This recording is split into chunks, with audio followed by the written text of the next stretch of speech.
말씀을 드리려고 합니다. 이제 곧 추석 명절이 되지요. 추석 명절이 되면요, 우리나라 사람들은 전부 제사를 드려요. 제사를 전부 드리는데 우리 신자들한테는 이게 큰 걸림돌이에요. 왜? 우상한데 절하지 말라는 계명을 어기는 거예요, 이게. 나 이해를 못하겠어. 아니에요. 죽어서 이미 다 갈 때도 간 사람들인데 그 절을 하는 것은 우상 숭배가 되고 조상신을 섬기는 거예요. 그건 죽은 사람이 용이 와서 제사 음식을 받아 먹는 게 아니라 귀신, 타락한 전사인 귀신들이 와서 다 받아 먹고 거기서 아예 그냥 잔치를 벌이는 거예요, 영적으로. 이걸 알면은 절대 제사 드리면 안 된다. 왜? 성경에 아예 못을 박았어요. 이방 사람들이 드리는 제사는 귀신에게 하는 것이다. 하나님께 드리는 게 아니다. 성경에 분명히 기록을 했어요. 그러면서 하는 말이, 너희들이 하나님의 상에서도 먹고 귀신의 상에서도 먹고 겸상할 수 있느냐? 하나님이 직접 그랬단 말이요. 하나님의 잔도 마시고 귀신이 주는 잔도 마시고 이렇게 할 수가 있느냐? 나는 너희가 귀신과 교제하는 자 되는 것을 원치 아니하노라.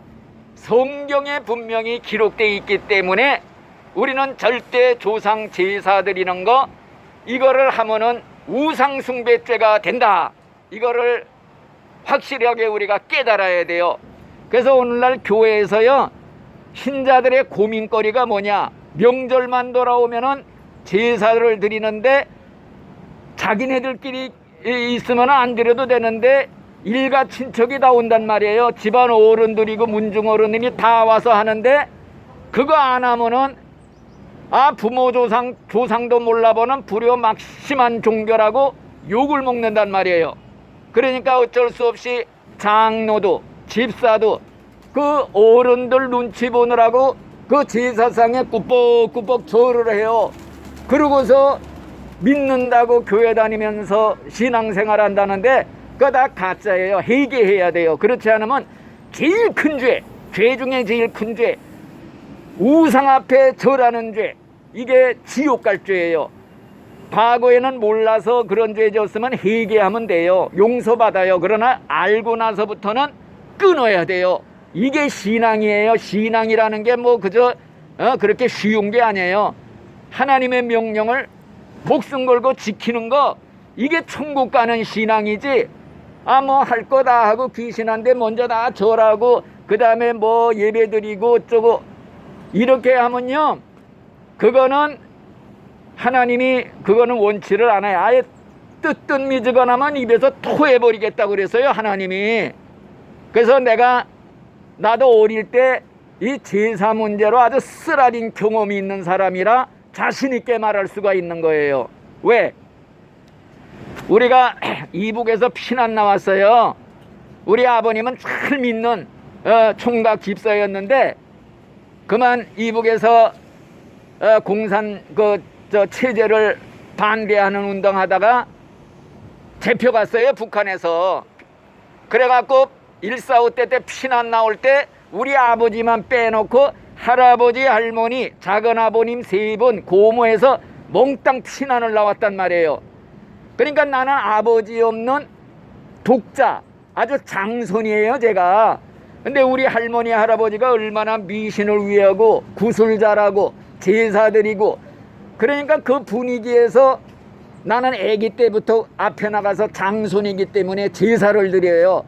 우리 사촌들이고 다 뒤에 서 있으면요, 어릴 때부터 제일 앞에 나가서 술 3잔 돌리고 대표로 절을 하고 그 다음에 모든 그 친척들이 전부 절을 하는 거예요. 이거를 어릴 때부터 한 거예요. 장손이라, 아버지 없는 장손이라. 그런데 어릴 때 교회를 다니기 시작해서 중학생 되고 고등학생 되니까 아무래도 이건 성경에 맞지를 않아. 우상 숭배하지 말라는 그 죄에 해당된단 말이에요. 그래서 고민이 생겼어요. 제사할 때만 되면은 우리 작은 아버니 세 분이 다 호랑이 같은 분들이에요. 무서워요. 그러니까 어쩔 수 없이 그냥 안 할 수가 없어. 해야 돼. 그래서 절을 하고 나고 그러면은 가슴에 그냥 후회가 되는 거야. 아이고 또 죄를 지었구나. 하나님 용서해 주세요. 이 우상 숭배하면서 교회를 열심히 다닌 거예요. 그러다가 고등학교 됐는데 나는 어릴 학생 때 목사가 되는 꿈을 꿨거든요. 신학교에 가서. 그래갖고 신학교에 입학원서를 사왔어요. 그런데 또 그날이 제삿날이 되려갖고 그 작은 아버지들 호랑이 같은 분들 앞에서 안 한다고 할 수가 없어. 그러니까 꼭꼭꼭 또 절을 했단 말이에요. 그러고 나니까 아이고 내가 이러고 무슨 신학교를 가겠나. 신학교 입학원서 사온 거 찢어버리고 말았어요. 안 가고 말았어요. 왜? 우상 숭배하면서 무슨 신학교를 가냐. 그런데 그 다음에 또 제삿날이 왔는데 안 되겠어. 그래서 결심을 하고 우리 사촌들이고 작은아버지 세 분이고 쭉 수십 명이 서 있는데 제일 가운데 앞에 서 있다가 제사 드리는데 우뚝 서서 절을 안 했단 말이에요. 몽땅 절을 하고 엎드렸는데 혼자 뿌뚝 장승처럼 서 있었어요. 그랬더니 식구들이 그냥 눈이 띵그레져 갖고 깜짝 놀라 갖고 제사가 끝난 다음에 나를 가운데 앉혀놓고서 말하자면 그냥 욕을 하는 거예요. 뭐라 그러냐. 야 할머니 할아버지가 너를 얼마나 귀여워했는데 부모 제사도 안 드리는 게 너희 기독교는 불효 막심한 종교라면서 욕을 바가지로 얻어먹었지요. 그래도 어쩔 수 없지요. 나는 교회 다니고 하나님의 계명을 지켜야 되니까. 그러다가 또 제삿날이 또 온 거예요. 제사는 꼭 밤 12시에 드려요.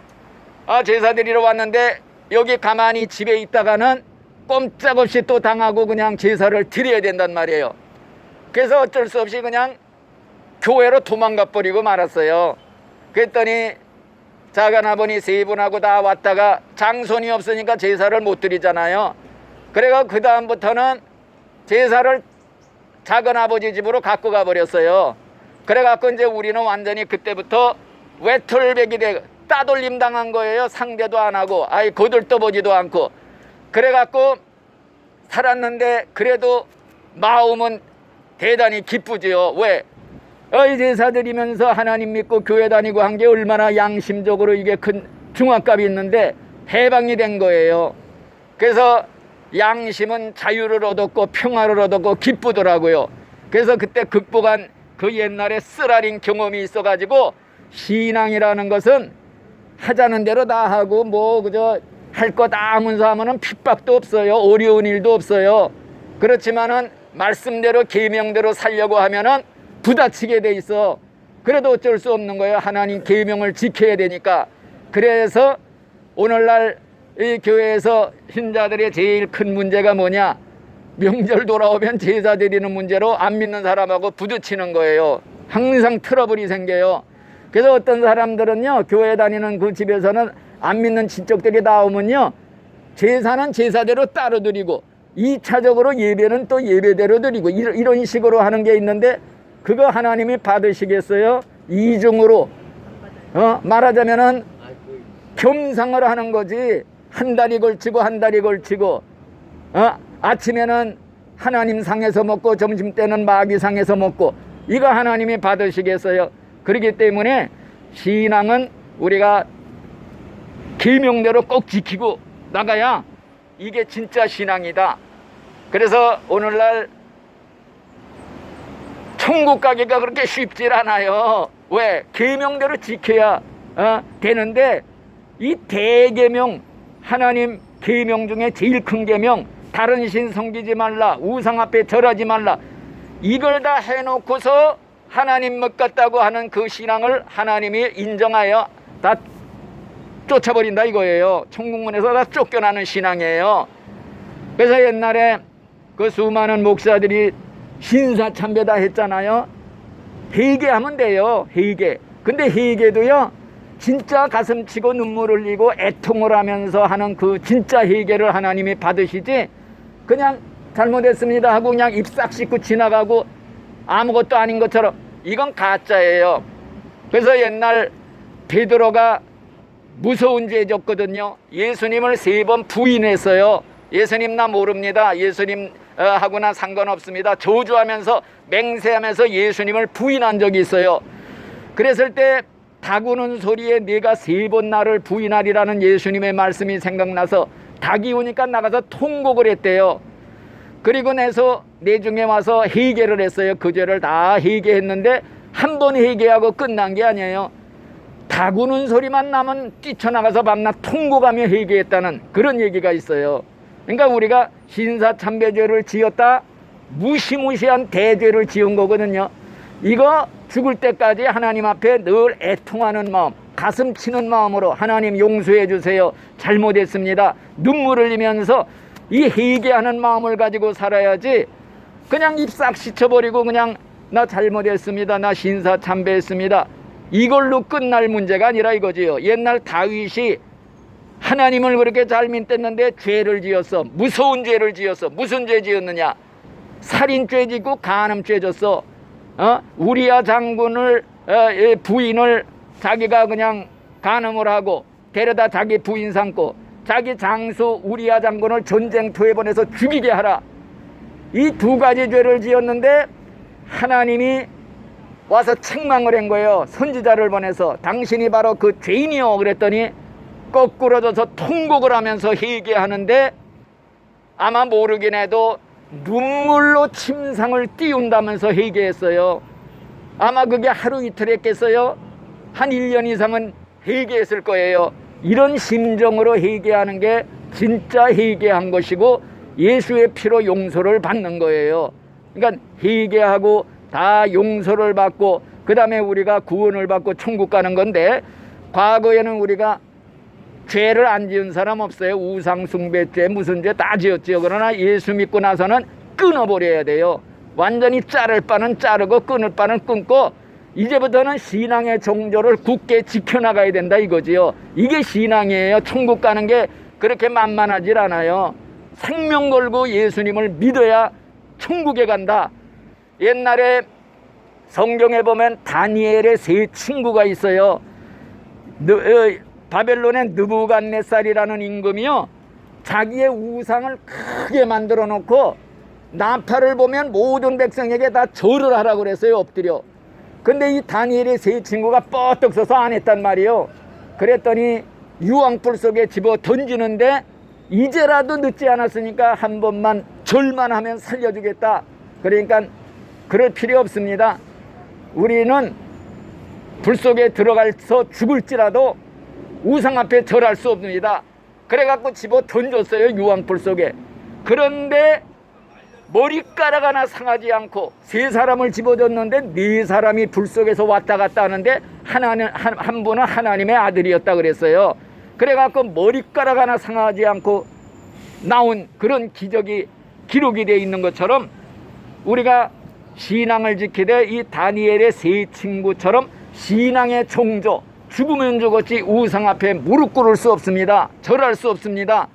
이게 신앙이지, 할 거 다 하고 그저 뭐 시키는 대로 다 하면서 교회만 열심히 다니면 이건 가짜 중에 가짜라 이거예요. 그래서 우리는 이제 아무쪼록 믿음 잘 지켜서 천국 꼭 가자고 이제 말씀드리는 거예요. 천국 가려면은 계명대로 지키고 살아야 된다. 하나님의 계명, 제일 큰 계명, 나 외에 다른 신을 섬기지 말라, 우상 앞에 절하지 말아라. 이 계명, 대계명을 어기고서 천국 가갔다는 사람들이 이게 웃기는 사람들이에요. 그러니까 목숨 걸고, 천국은 내 생명보다 더 귀합니다. 내 생명 버려도 천국 들어가야 되는 거예요. 이게 신앙이에요. 하나님은 우리 생명보다 귀하다. 나는 주님을 위해 내 목숨 버립니다 하고 집어 불 속에라도 뛰어 들어가는 거, 이게 신앙입니다. 그냥 뭐 적당히 이렇게 믿어갖고 그냥 오중이 떠중이 다 쉽게 들어가는 데가 천국문이 아니다. 믿음을 굳게 지키고 끝까지 신앙에 승리한 승리자들만이 들어가는 천국이니, 우리 여기 계신 분들은 꼭 죽을 때 천국 들어가는 게 최고의 승리자입니다. 인생의 최고의 성공자입니다. 천국 못 가면 소용없어요. 예수 백날 믿어도 죽을 때 예수 필요 없습니다, 예수 안 믿습니다 하면 끝장나는 거야. 그러니까 천국에 꼴이 날 때까지 죽기 살기로 믿다가 꼭 천국에 들어가시는 우리 두 분 되시기를 예수님의 이름으로 축원을 드립니다. 아멘. 기도합시다. 하나님 감사합니다. 우리 강 선생님과 또 멀리서 온 우리 자매님 같이 하나님 말씀을 전해드렸습니다. 나 외에 다른 신을 두지 말고 우상 앞에 절하지 말라는 이 대계명 마음판에 새기고 죽을 때까지, 천국 갈 때까지 꼭 붙잡고 죽을 때 천국에 들어가시는 최후의 승리자들이 되도록 축복해 주시옵소서. 예수님 이름으로 감사하며 기도드리옵나이다. 아멘. 할렐루야.